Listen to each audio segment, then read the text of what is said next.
Hi everyone and welcome to our digital marketing news update. This week there's been news from Pinterest, Google and more.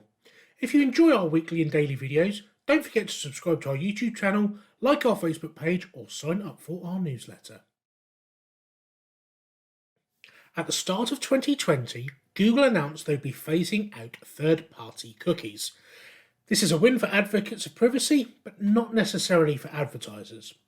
Google has stated that they don't intend to develop new ways to track users' movements. However, this isn't technically true.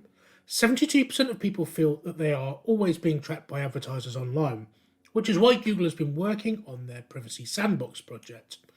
This project will be built to work within the browser industry to develop innovation which allows autonomy of users but still delivers results to advertisers. Once third-party cookies are phased out, Google intends to track user interests using privacy-preserved APIs. These prevent individual users tracking. Google has been testing federated learning of cohorts technology.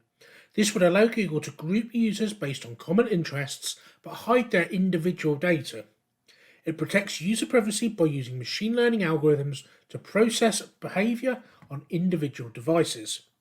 These cohorts of people will become available for public testing via Origin trials in the next release. Testing is then expected to move to Google Ad advertisers in Q2, and Google has said with this new cohort targeting, advertisers can expect to see at least 95% of conversions per dollar that they don't currently get.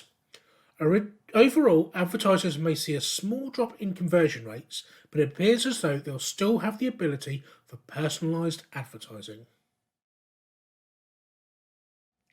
At the end of 2020, Apple released its iOS update, which included widgets for iPhone apps which can create their own widgets to add to their home screen. Pinterest's newest widget option is Interests. With the Interest widget, Pinterest users can choose their top interests. The widget then shows the fresh content every day right on their home screen.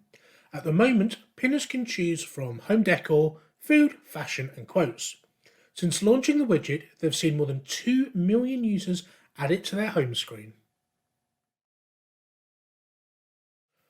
Starting this month, Microsoft Ads will be transitioning all search, shopping and dynamic search campaigns which aren't using automated bidding to enhanced CPC.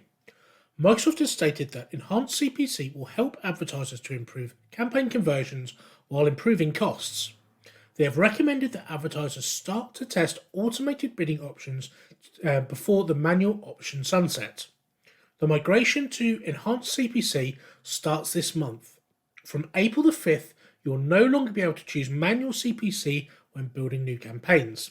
Then from April the 30th, campaigns will automatically be moved to enhanced CPC if they're still on manual CPC. It appears that Microsoft Ads is moving further towards AI functionality.